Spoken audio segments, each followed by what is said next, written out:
All right, everyone, welcome back to another episode of Words of the Wise. Today I have Chief Yarbrough from Manor Independent School District Police Department.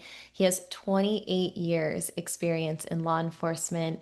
Welcome to the show, Chief Yarbrough. Thank you so much for being here.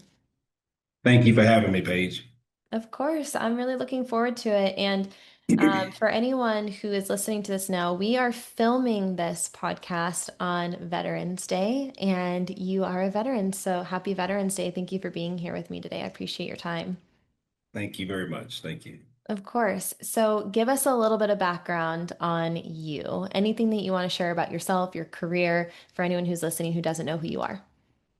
Okay, well, my name is Clarence Yarbrough. I'm Chief of Police of Manor ISD Independent School District Police Department. As Paige alluded to, I've been in law enforcement for over 28 years. I served in the United States Air Force from 93 to 97. And when I exited the Air Force, honorably discharged, of course, um, I ventured into law enforcement. My family, I come from a family of law enforcement officers, military service professionals. My dad served in the Air Force and he did 20 years of municipal policing, county policing, and then he retired. And then 20 years later, he came back and won constable for my hometown, Nacogdoches, Texas. And he just recently retired back in June. My brother, he served in the United States Army and he served for 4 years, exited the Army and went into the police academy and he became a police officer as well. And he is currently the chief of police for Hutto Police Department, Hutto, Texas. He's doing great. I have a cousin that's also in law enforcement.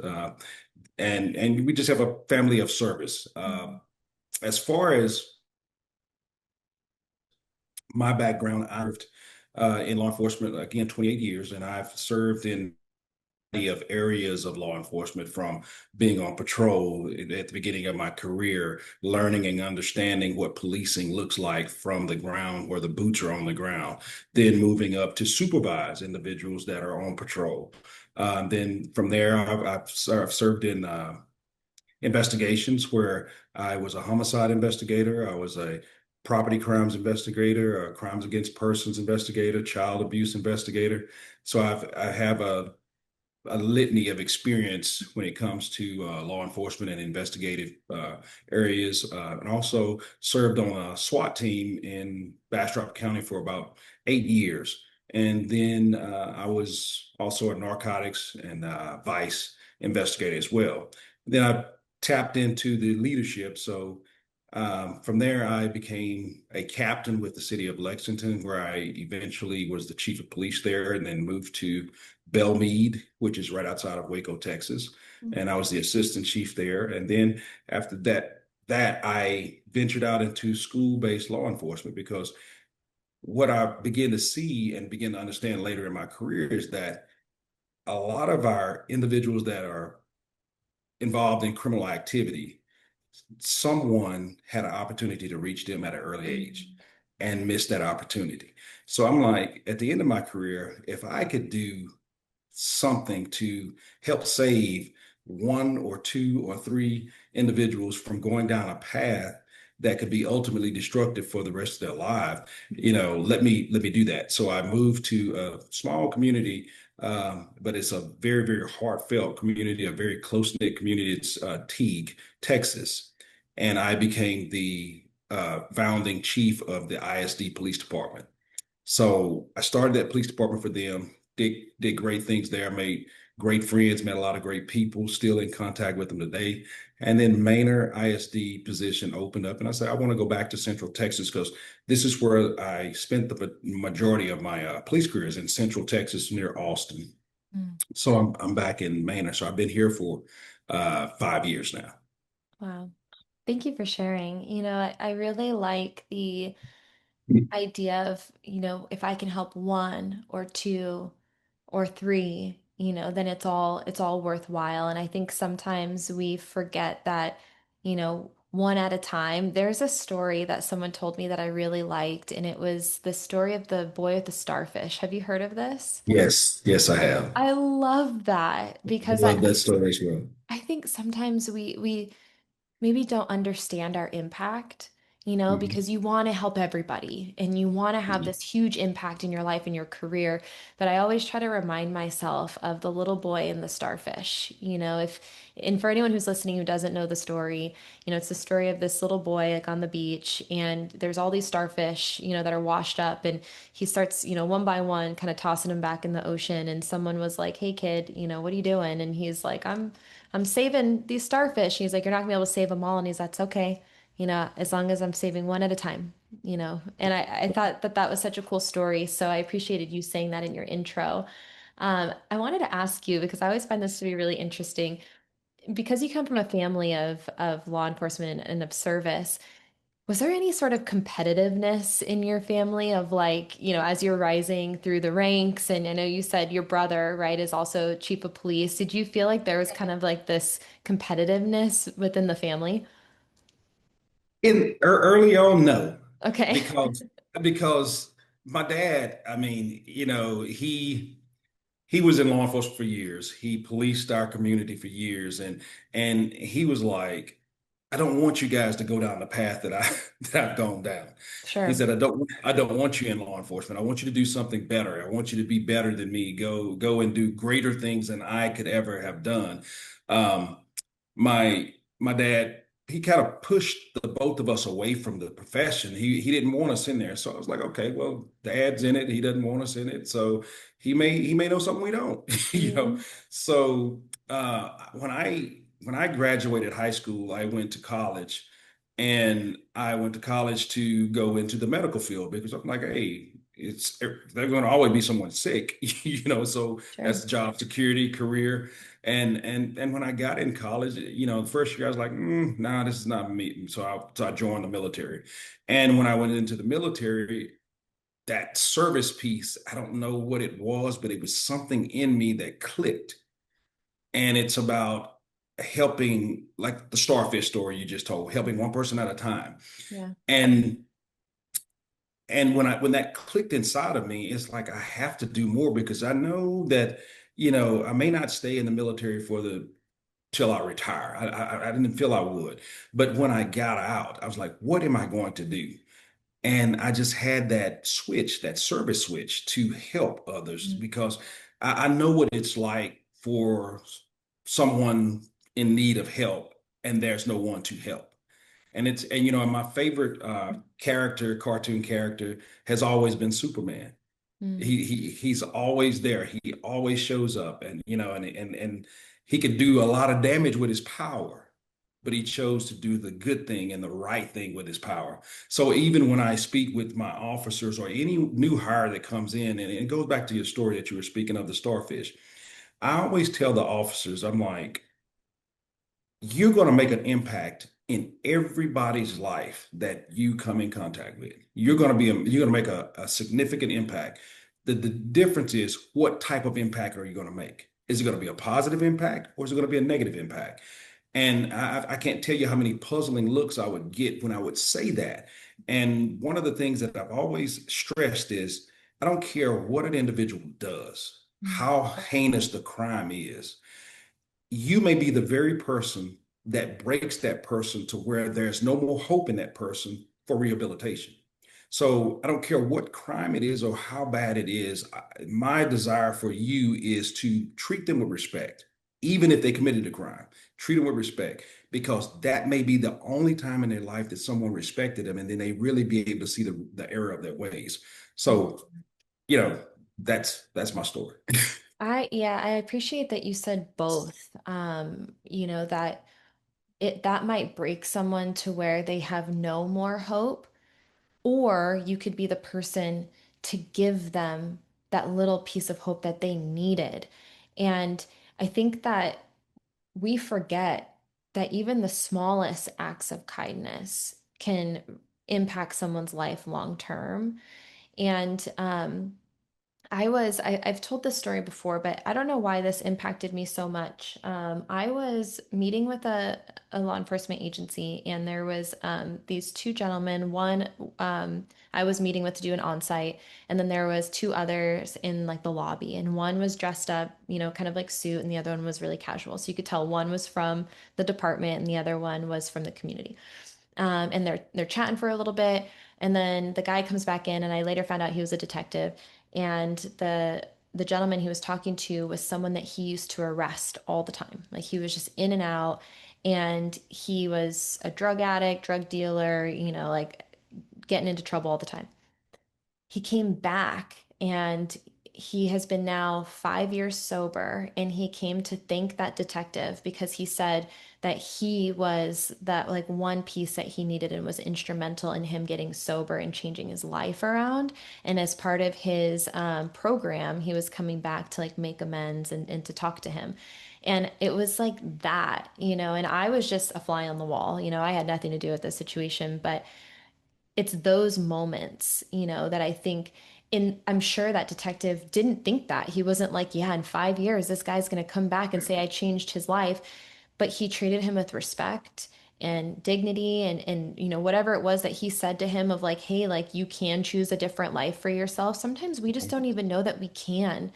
Right. I came from a hard childhood, and everyone around me told me that I would never amount to anything, that I would just end up like my parents who were drug addicts and in prison. And when people tell you that enough times, you start to believe it yourself. Mhm. And so having someone else come up to you and say, you can do better, you can be better, and showing you that little glimmer of hope is sometimes all it takes for someone to change their life around. So I thought that was a really, really cool experience for me to be a fly on the wall to see that in real time. Yes. And that's what make it all worthwhile, because those are unexpected opportunities that's kind of like sowing a seed and you're reaping what you sow. The fruits of your labor. And just a disclaimer, I am a Baptist preacher as well. Been in the ministry for 20 years now. So Yeah. Yeah. Well, I believe in rehabilitation. I believe, I mean, my parents were drug addicts. My mom is still active in her addiction, but my dad is now clean and sober, and he found his awesome, faith. awesome. He actually lives in Waco. So when you said you worked outside of Waco, he lives in Waco. He found his faith in the Mormon church, and he converted, and Okay. now has, a really stable job and a family, and he's turned, but it took a long time. It took a very, very, very long time for it to happen, but I do believe that you can turn your life around, and sometimes you Yes, just need people in your corner telling you you can. exactly. You shared with me a story about your upbringing that I thought was really powerful, and I was hoping that you can share this with our listeners. And it was a story about your mom. Yes. Well, first of all, that woman, my mother, man, she was an amazing woman. She was the strongest woman I've ever known in my life.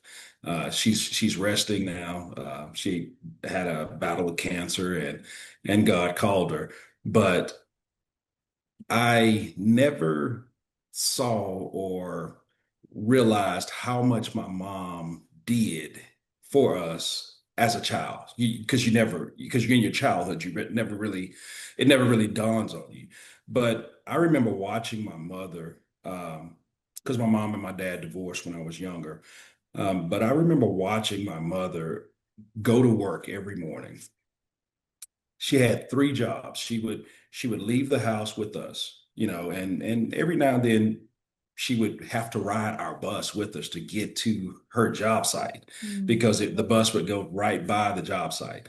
And my mom, she would go and she would go to work there. And then when she get off it was a part-time job, she would get off and she would go to another job site. So she would walk to that next job site. And then after that, she would come home for a brief moment and then go work a night job. And my older sister, she was kind of the mother substitute, if you will. So she would make sure that we were fed and we had our homework completed and we did the things that we were required to do by mom and follow the rules and things like that. So I remember my sister would always cook for us. And, he's like, oh, I don't know if you know the story, the movie Good Time or the show Good Time, with the Evans in the projects. And it's like, she's like Thelma cooking, so it's, oh my goodness. But she would cook for us and we would eat and we would always make sure that my mom would have a plate because she was out working all day. And I remember a couple times where mom would come home and I could tell that she was just exhausted. So the first thing that she would do is she would go and sit on her bed for a minute and just kind of relax. And then she would get up and go in the kitchen and get her a plate. And she would see what was actually prepared and she know you have five children. She knew that that wasn't enough to sustain all of us. So I remember my mom would go and she would take a couple bites of her food and she'd say, here, y'all go ahead and eat the rest of this. And I never understood it as a child. But my mom, what she was doing is like the ultimate sacrifice for her kids. She was going to make sure that we didn't go to bed hungry. Even though we had something to eat, she was going to make sure that we didn't go to bed hungry, Mm. even if it required her to bypass or forego a meal for her children. And it didn't really dawn at that time, but as I got older, I realized what she was doing. And I can't tell you how eternally grateful I am for her. I mean, it's so many lessons that she's instilled that I'll carry for the rest of my days. Yeah. As you're sharing that story, I'm thinking that she also lived a life of service. You Yes. know, that was, her service to you to make sure that she was taking care of you guys. I think that that is a beautiful story, and I really appreciate you sharing that. It kind of got me a little emotional, to be honest. Um, how do you think that the way that she showed up for you, how do you think that impacted the way that you now show up as a leader of an organization? I would imagine that you learned emotional intelligence and empathy and different things just from watching her and what she did. Do you think that that impacted how you lead today? Oh, most definitely. One of the things about dad, my brother and I, we always speak about, my dad he tells us that you all have your mother's heart Mm, because my mother she had the sweetest heart, sweetest demeanor. I mean, and most people will say that about their mom, but when I say it, it gives me chill bumps. It gives me butterflies because I know who she was. And he always tells us, you all have your mother's heart. So when he says that, that translates into why I'm the way that I am today, because I believe in ensuring that others have opportunities to do better. And it makes me care more for others because I saw the care, the empathy, the love, and the sacrifices that were made for me. And when I entered into this profession, as far as um, school-based law enforcement, I see a lot of the children that look like me, that have the same experiences that I have, and have the similar upbringings. And the difference in today's time is you have parents now that are not always engaged like they were back then. yeah. So it's different. There are times where I've had students say, Chief, are you going to come to my football game? Chief, are you going to come to my basketball game? Chief, are you going to come to my soccer game? And I'm like, yes, I'll be there. And the reason they were asking is because no one in their home was going to attend that. And I can't tell you how many times they looked over, saw me standing at the fence, watching them participate, and they gave it their all. I'm reminded of a story also of a student that reminded me so much of my upbringing. Is a female student. She had siblings, and she was the eldest of those siblings. And I want to say she was in the seventh grade, eighth grade, maybe, but she was the eldest of those siblings. And what she did was she would come to school and she would get in trouble. She would get in trouble first thing in the morning. And it's like, okay, what is going on with this kid? No one stopped to ask the $1 million question and that question is why? Mm, Why are we constantly seeing this same behavior day in and day out on during the first hour of school? What is going on? So when we begin to peel the onion layer back and we begin to look at it and dissect it, what we found out is that she had other siblings that when she got home, she would also take little apples, little snacks and things from the cafeteria, and she would take them home. And sometimes that would be all that her and her siblings would eat. It's what she was able to bring home because mom was not in the picture. Yeah, I mean, she provided a home, but mom was absent from the home, if Mm, you will. Dad was in prison. So her responsibility was to make sure that all of those siblings of hers were fed, they had their homework completed. They took baths. She would comb their hair and do all the things that she needed to do for them. And then it was like 1, 2 o'clock in the morning that she was up trying to take care of her things. mm, And then she would go to sleep and she would have to sleep for just a few hours, then wake up to get them ready for school, make sure they catch the bus, make sure they're all going to the same, know exactly where they're going. And so when she would come in, oftentimes there was no lunch. I mean, she hadn't had breakfast.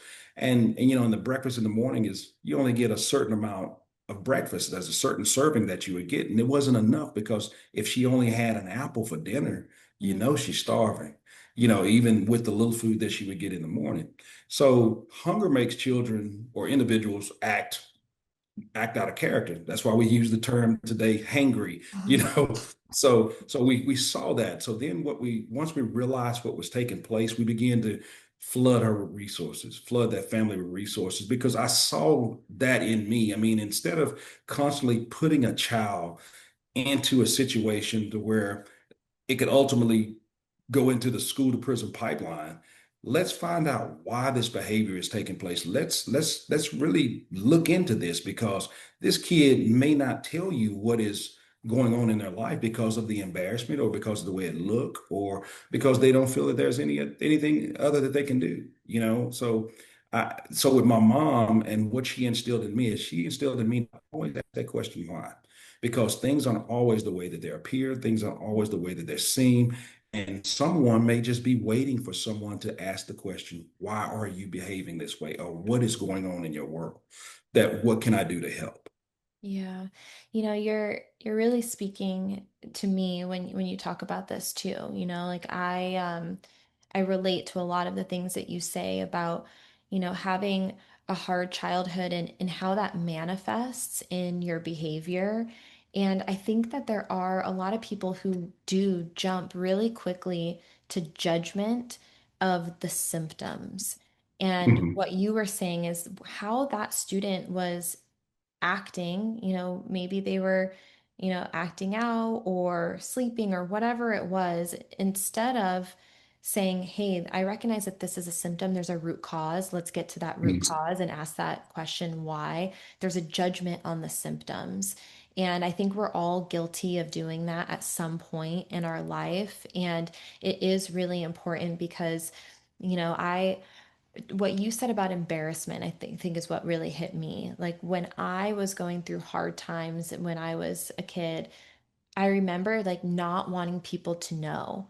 Like Yeah, I didn't want people to know the messy parts. Like I wanted to fit in. You want to be cool. Like you don't want to be known as the kid that like doesn't have whatever. And I acted out too. And there wasn't anyone who came up to me and asked me why. There was a yeah, lot of judgment, a lot of discipline, but there wasn't anyone who showed up who was in my corner. And I know that when you and I talked offline, you said that that was really important to you. Like you wanted to show up for these kids and you want to be someone who's in their corner.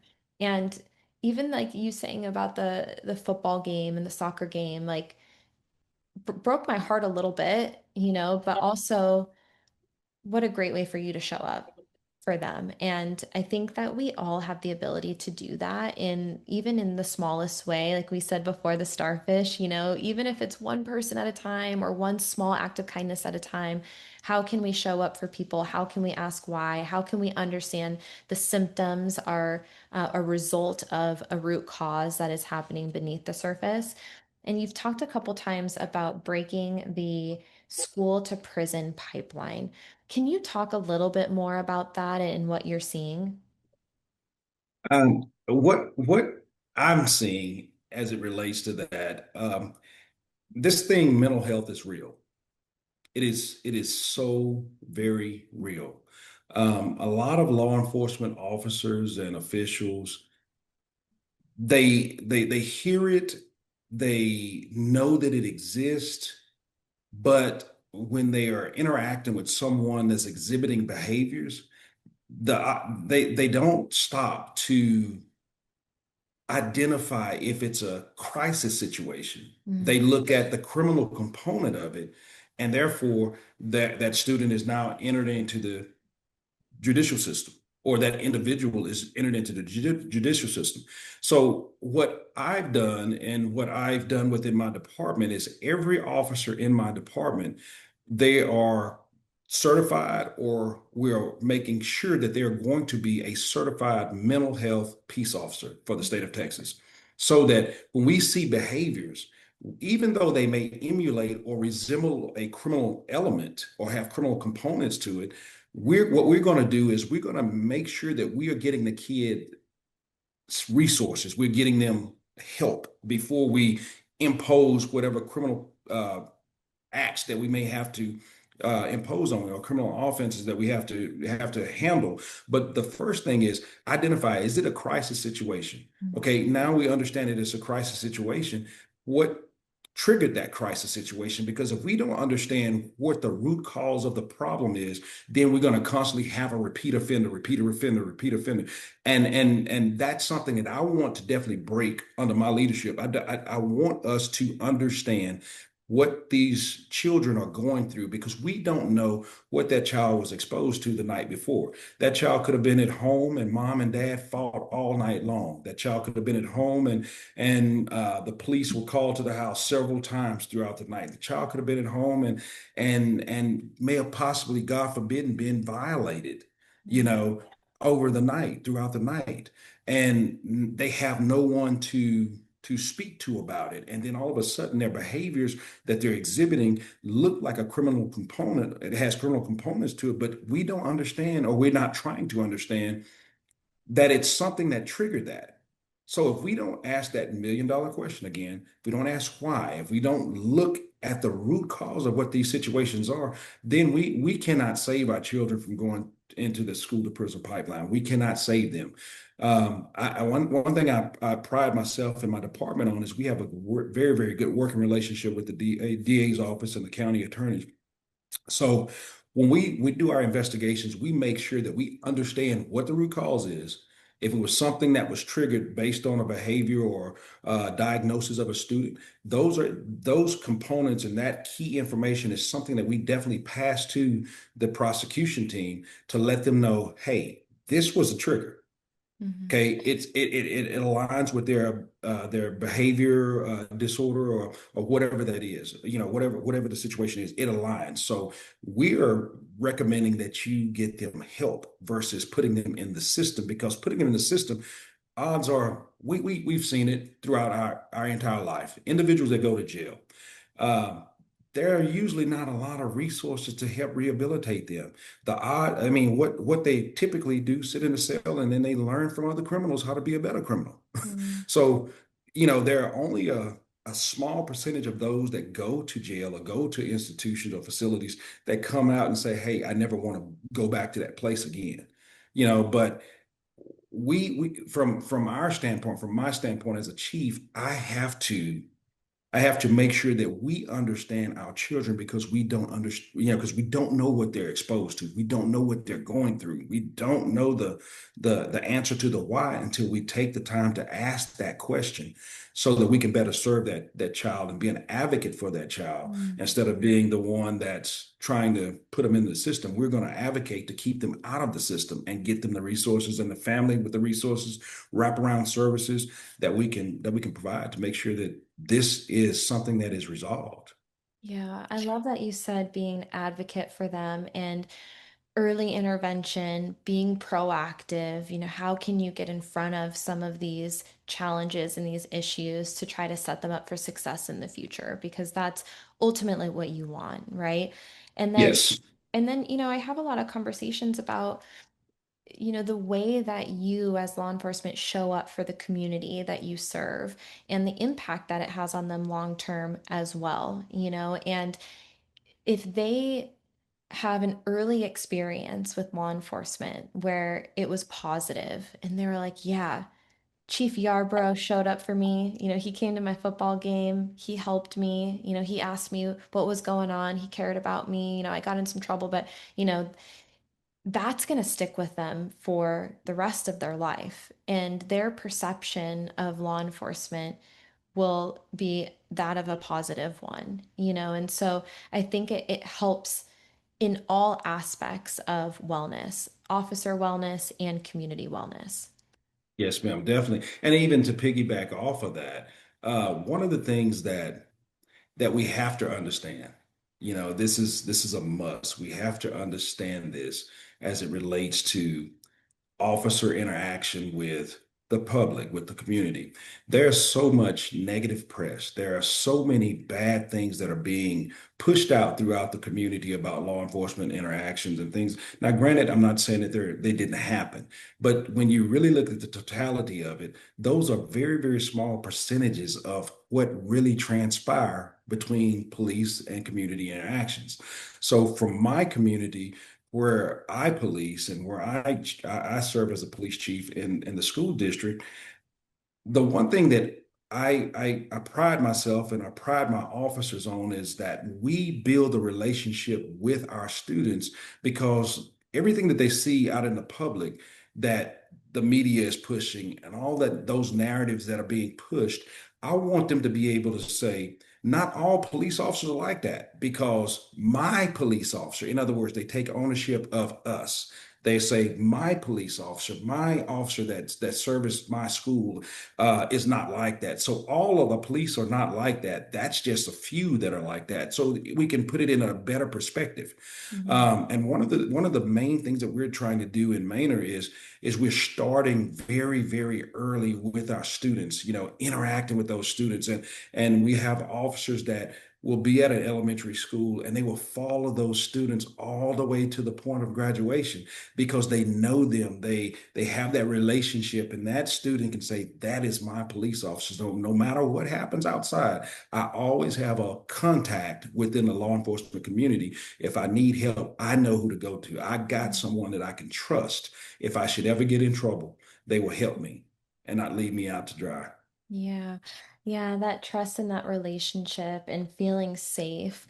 What kind of popped in my head, a couple things. One, I think that lived experiences are far more powerful than I think we give them credit for. Yes. And to your point, if I have a really positive interaction with you and then something happens on the news and someone's talking, in a negative way, I'm gonna be like, well, that wasn't my lived experience. Like my lived Yeah. experience was actually really positive. And I think lived experiences shape perception.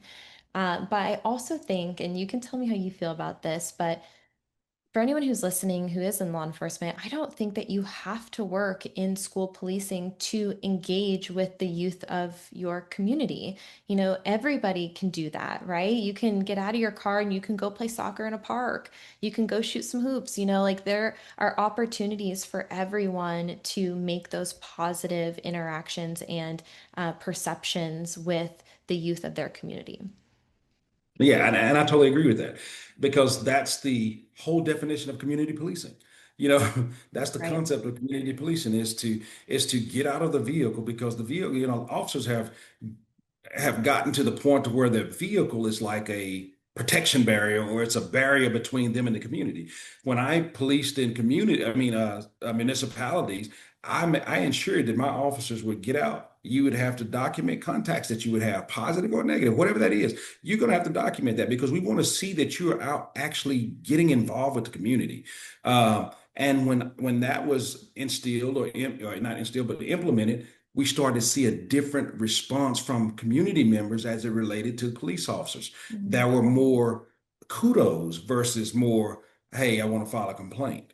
Um, when we police, I think one of the things that we have to understand as police officers, the very ones that you are policing need to know who you are. Mm. They have to know you and they have to see the human side of you because if they don't see the human side, how can you ever have a relationship? How can you ever relate? I can't tell you, and I don't say this to pat myself on the back or brag. I can't tell you how many times I've gone into restaurants And I've bought dinner for people. I've bought lunch for people, and they didn't know it. And the reason being is because there are people that have done it for me, so I pay it forward, you know. And I believe in giving back to the community. It's all about that connection. If we can establish that connection, then we can have trust. And once you have trust, then you have a community that starts working together. Then you have the public defending you, because one of the things my dad told me when I started law enforcement, he said, you have to be careful how you treat people. Treat people the way you want to be treated. If you pull someone's mother over, treat them the way that you would want them to treat your mother. If you pull someone's father over, treat them the way that you would want them to treat me. If you pull brother, sister, aunt, uncle, niece, nephew, treat them the way that you would want your relatives to be treated. So when you do that, it changes the dynamics of the interaction. Yeah. Now, granted, some people, some people are going to be some people, but but for the most part, it's very, very sound advice. Because at the end of the day, when we treat people with respect and we treat them right, my dad was like, the worst thing that could ever happen to you is you mistreat an individual and you're in a ditch fighting for your life, and this very individual that you mistreated is standing there watching instead of engaging or jumping in to help save you. Hmm. He said, that's why you always treat people with respect. Always treat them right, no matter what they've done. When you interact, make sure you respect them. Do never take a man's manhood or a woman's womanhood from them, because you never know. That may be the very person that saved your life when you're out on that street by yourself. Yeah, I like that. I had someone recently also say, and it's in the same line of, they said every day is like an interview. And it was Mhm. this concept of like, you never know like when you're going to need somebody else or when they're going to need you. And it's this idea of, and the idea is that it's authentic, right? Like you're doing Mhm. that because that's how you are and who you are and how you want to treat people. You're not walking around like, being nice to people unauthentically just because you think that later Right. they're going to save you from that ditch. It's like, how can you be that person genuinely? How can you like genuinely care about people and treat people with the respect that you would want your family to be treated? One of the things you said a few times that I really wanted to kind of dive into is showing the human side. And when Mhm. you speak to me, you speak with so much empathy and passion, and you're smiling, and you shared a little piece of you and your life outside of this career with your family. And you talked about barriers, the officers like being in their car and kind of having these barriers. And you and I talked offline a little bit, and you said that, for a long time in this career, that as, someone in the law enforcement profession, showing emotion was considered weakness. And Yes. that you kind of learned to, have that barrier and that stoicism and or like stoic nature. And one of the quotes you said that I kind of wrote down that I thought was really powerful is that you learn to smile while breaking on the inside, right? And Yes. why do you think that that was something that was instilled in law enforcement to begin with? From my perspective, and my belief, I believe that it was instilled because of the things that you're going to be exposed to. Mm. Because typically, when we're called for a traumatic situation, where we're going out, we're responding to a situation where the individual's there, that's the worst point in their life. That's the worst time. That's the worst moment in their life. Or that's one of the worst moments in their life. So when we arrive, we are to keep our bearing. We are to keep our professionalism. We are to keep that authoritative persona, if you will. Because if we show signs of weakness, or what was categorized or classified as weakness, it makes the situation worse for them. So we had to absorb it so that we could make it better for them. But Mm. even when we would go back to the station and have those moments, if you were to break down, they would be like, okay, this, you're not cut out for this, because there are more things that you're going to see that are going to be more horrific than what you just were exposed to. So if you can't handle that, you're not going to be able to handle the things that are coming. So we don't need those that will break down and lose it in the office or in the field. We need those that can find a way to cope, maintain, keep moving, smile, make sure everything looks like it's okay, even though it may not be okay. And back then, there was no mental health was not even it wasn't even a topic. You Right. know, it was not even a topic. No one thought about the mental health or the PTSD that was sustained or the traumas that were received by the officers that were exposed to the things. I mean, so that's why you had the suicide rate so high. That's why you had divorce rates that were high because there are things that officers carry with them that they cannot share with their spouse or they cannot share with anyone because it could be perceived as a sign of weakness. You can't handle it. Mm, Um, and it's a sad thing, but I thank God that things are not like they used to be. These things are being identified. There are systems in place to help you identify this so we can take care of each other. Because before, the only way we took care of each other is like, okay, if you need backup, I'm there. That's how we took care of each other. mm, We didn't take care of each other from the standpoint of how is your mental psyche? That was never a question. How are you doing today as far as mentally? Based on the situation that you encountered yesterday, how are you doing today? Some situations require officers to take maybe an extra day, two off because it's so traumatic. right. But back in the day, it was like, nope, you put your boots back on and you get out there and you do it all over again. No matter if you see three, four situations that are so horrific in a week's time, that was nothing that would help you deal with it. You always had to be the one helping others make it through. And in those times where you wanted to cry, you had to smile. Mm. You had to smile. Yeah. I wonder, and I just thought of this as you're talking, and I hope I can articulate this in a way that makes sense. I also wonder if that was a mechanism for protection as well. Almost like if you can train yourself to block it out, then maybe there was this idea that it wouldn't impact you, that by having those barriers, that was, a protective shield, if you will, from the trauma. And, I think of it this way because I think that's what I did in my life. And I thought that way. I thought that if I built like this impenetrable wall and I was really hardened and tough and that would kind of protect me from all the bad stuff. And what I recognized later is that you can't choose what you block out, right? Like you end up blocking out the good stuff too.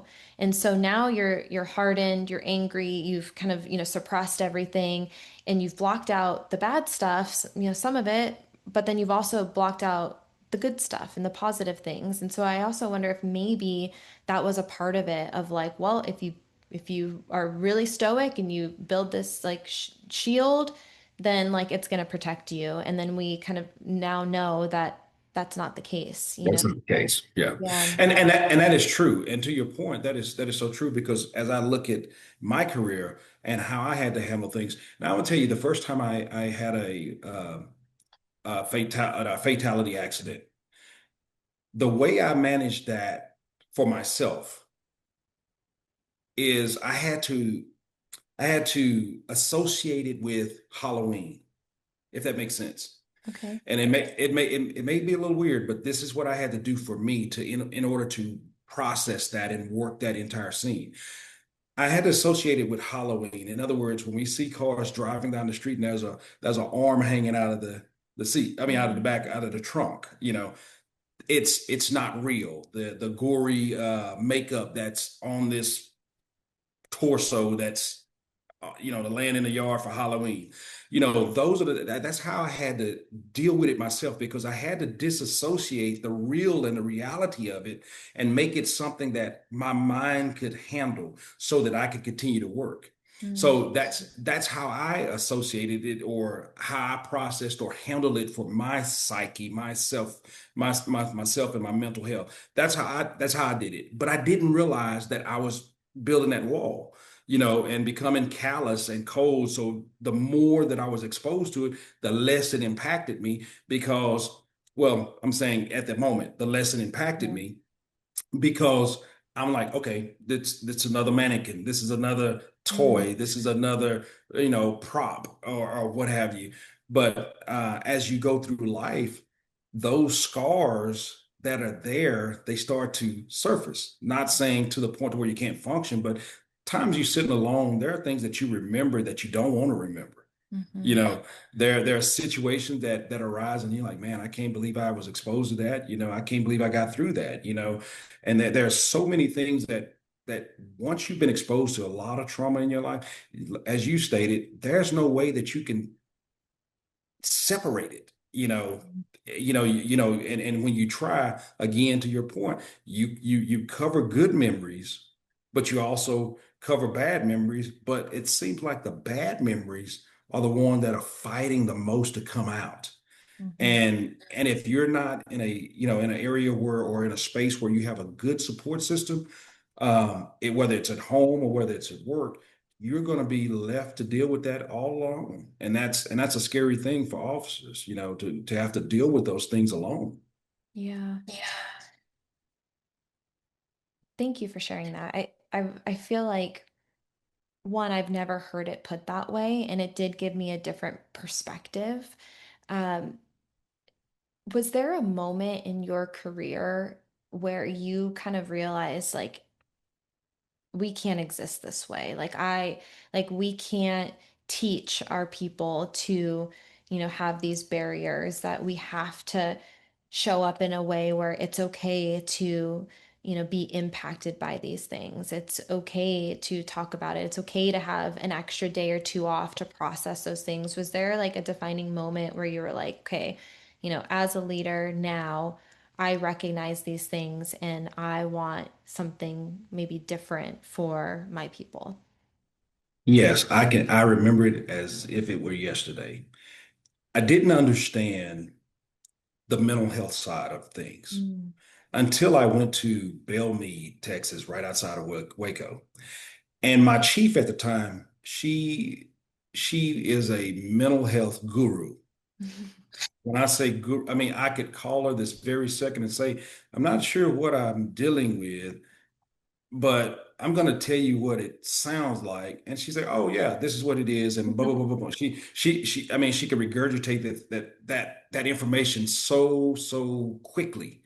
Um, and I thank God for her because she was a key component in transforming my mind and changing the way I viewed things because she was a big advocate on the mental health. And then I was put through training, the mental health training. And at that point, I began to see when we were looking at how people with mental health issues were responding, I saw so many things that were similar to what officers were doing. And I'm like, not only is it in the community that we serve, but it's in our house, it's in our police community, it's in our police family. And there are not many things that people are doing to ask these officers or resources to help these officers when they're going through a traumatic situation. Because a lot of officers, we learn to suffer in silence. It's Mm. what we do. We suffer in silence. And one of the biggest questions you can ask an officer, and I can tell you the answer is going to be, "Are you okay?" "Yeah, I'm good. I'm fine." Mm. "Are you okay?" I'm good." And then they will flash a smile, but on the inside, there's so much that's going on. There's so much brokenness. There's so much chaos. There's so much confusion. And we don't know how to sometimes articulate that or explain that or to have someone understand what it is that we're feeling. So when that happens, you have officers that are continually suffering in silence, and you think they're good because they come, they laugh, they joke, they whatever, but in the inside, they're breaking. But until you understand mental health and some of the symptoms and some of the signs, you will never be able to help your officers. Yeah. So that was a defining moment for me, is learning more about the mental health aspect of people, but then not neglecting the fact that we're the ones that are responding to the very situation that's causing them trauma. So there's got to be trauma for the officers that are arriving as well. So what are we doing not only for the individuals in the community, but what are we doing to make sure that we are helping the mental health and the sanity of our officers because they're the ones that still got to go back out there and serve. So that was the defining moment for me. Yeah. And I remember us talking offline and you're like, had to start, I had to pay attention to my Yes. people, and like you said, trying to identify what those signs are. I would even say, because I think we're guilty of this too. You said that when you ask that question, how are you, that you know what the answer is going to be. I would almost also take it a step further of like, how can we ask better questions? Or how can we ask like a follow-up question? If we already know when we say, "Hey, how you doing?" Someone's going to be like, "I'm fine." What are those like really good questions that can be a follow-up or maybe something even different, than "How are you?" That can help to maybe encourage a different response. I think that we kind of get in that too. And that's not honestly one of my biggest pet peeves is when someone asks me how I'm doing and then they just like walk away and they like are just asking to ask. So how can we Yeah. make sure that like you said, you're paying attention, you're looking for the signs and symptoms, you are asking really good questions and making sure that you support people. And one of the things you said to me, because we've heard this before, about an agency being a family and, the thin blue line. But when you said it to me, it felt more like it didn't feel like a saying. It felt like a responsibility, where you really view your people as family. Yes, that's the only way that I can view my people as family members. And the reason for that is because families, when you look at the dynamic of a family, when you look at the structure of a family, family has a hierarchy as well. Okay. It has that hierarchy system.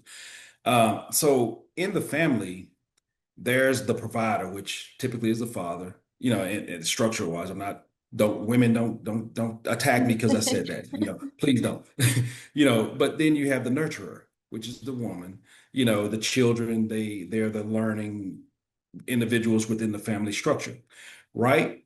So when we look at our family in law enforcement, it has the same structure. It has similar structure. It has a hierarchy. It's that way.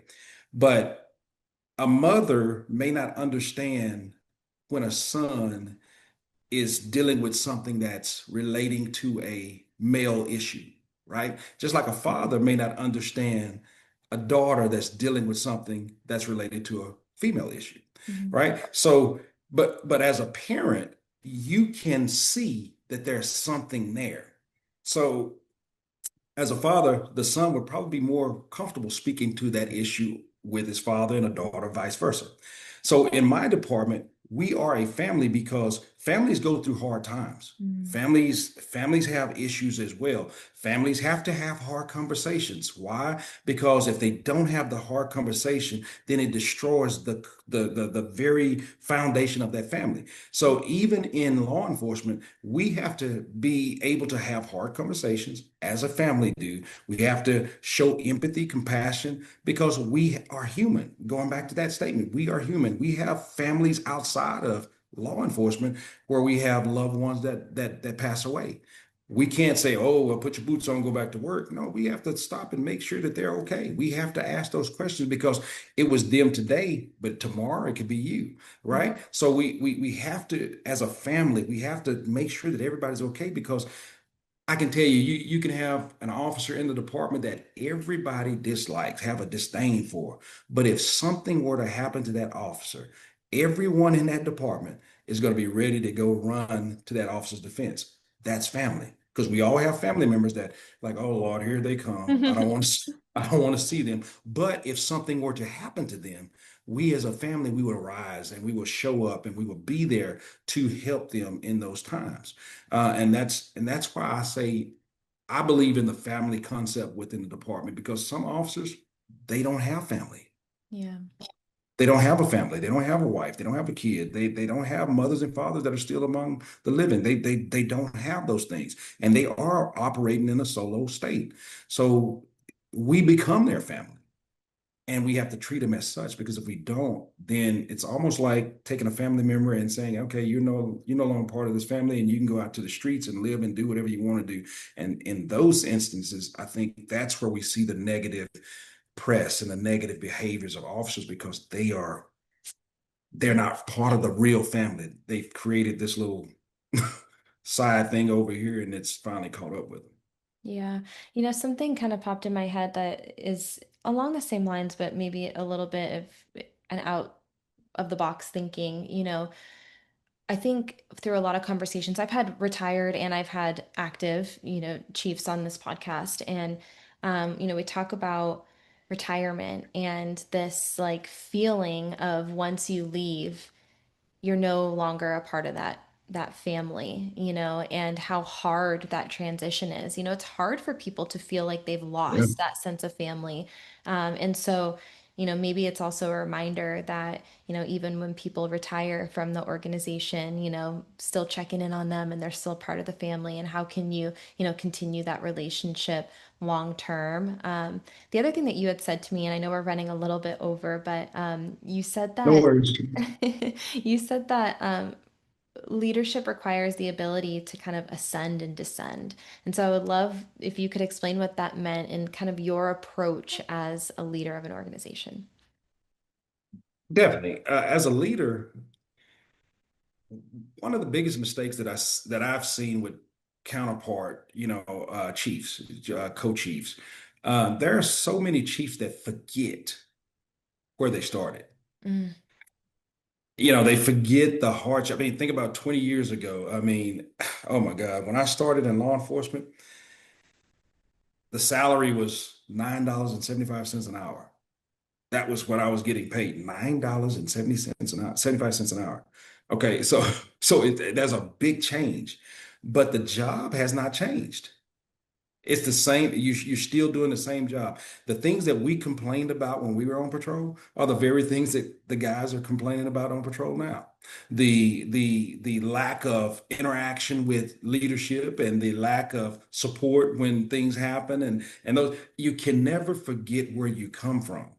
You can never forget how you rose through the ranks if you did it the right way and not, backstabbed along the way. But if you actually took the time to learn your craft, to learn the profession, you can never ever forget where you come from because those officers that are starting in your department, they are where you once were.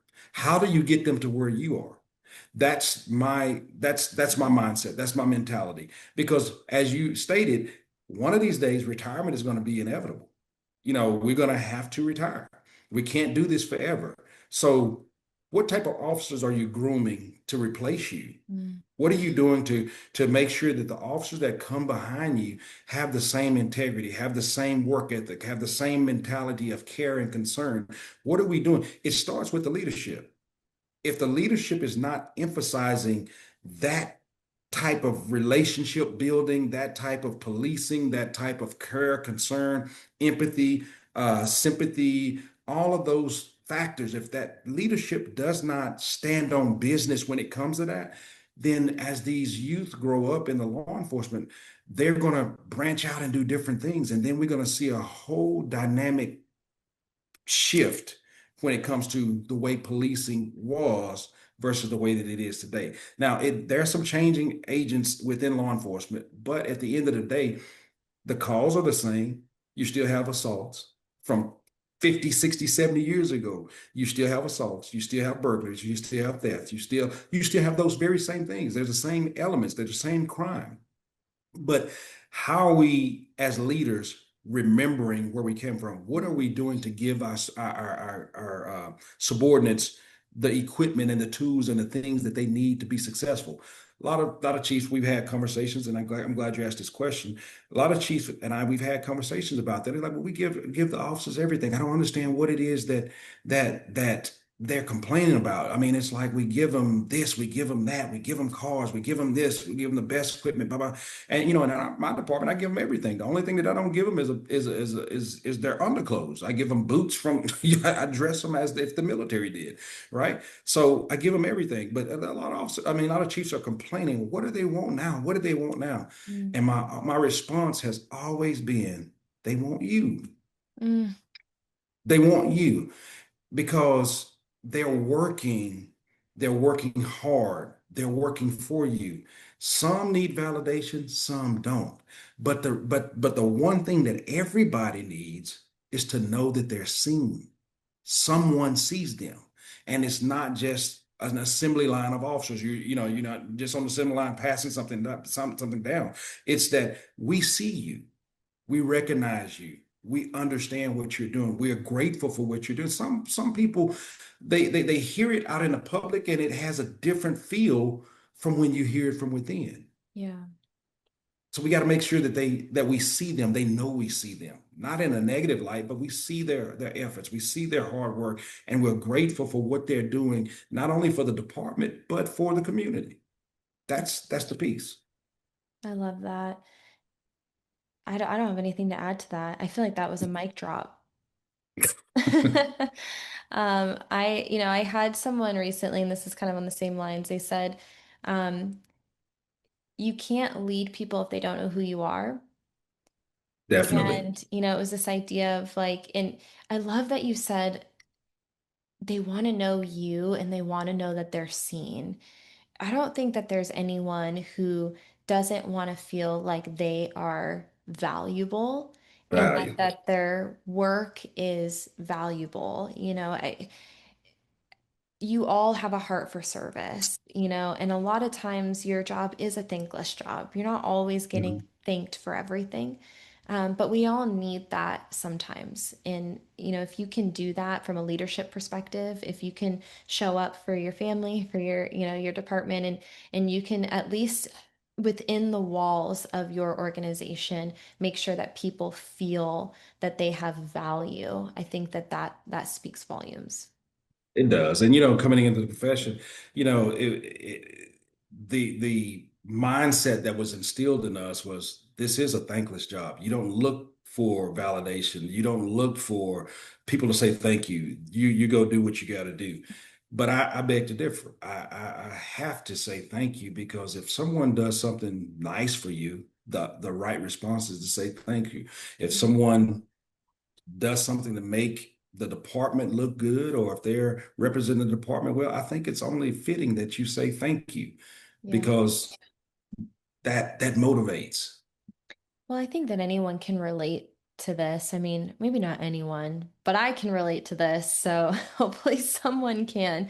But have you ever been in a relationship, and it doesn't have to be romantic. This could be in a friendship or a working relationship, or it could be with, in a romantic relationship where you feel like that other person is just always pointing out your flaws.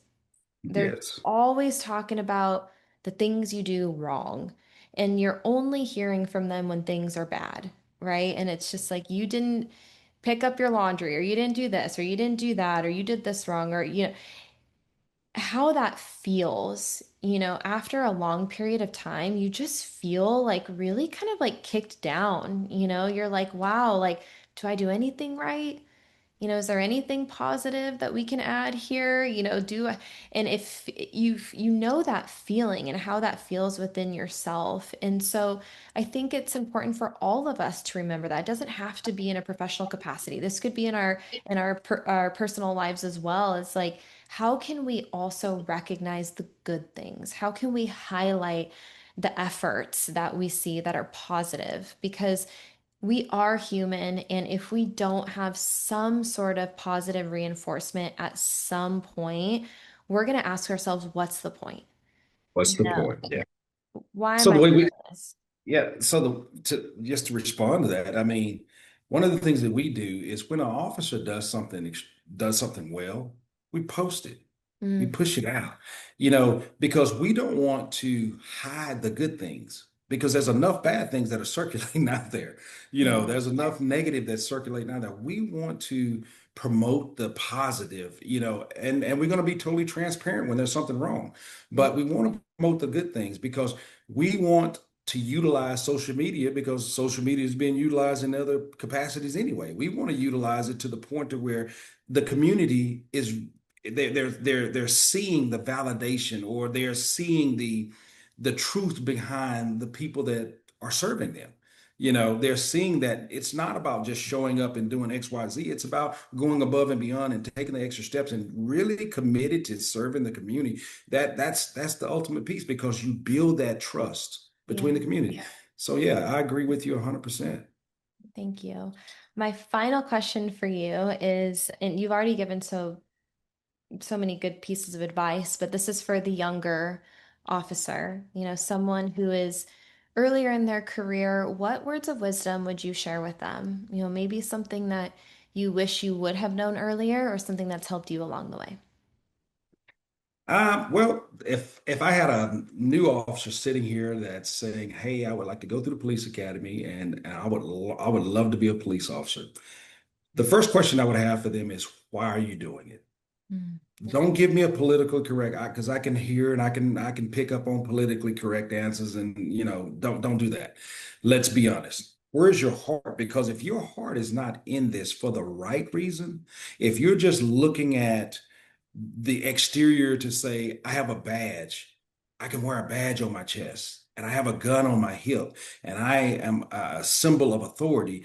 If that is why you're going into this profession, you're going in for the wrong reason, because there are going to be many, many sacrifices that's going to be required of you because you put on this badge. Because you put on that uniform, because you put on these things, there's going to be so many sacrifices.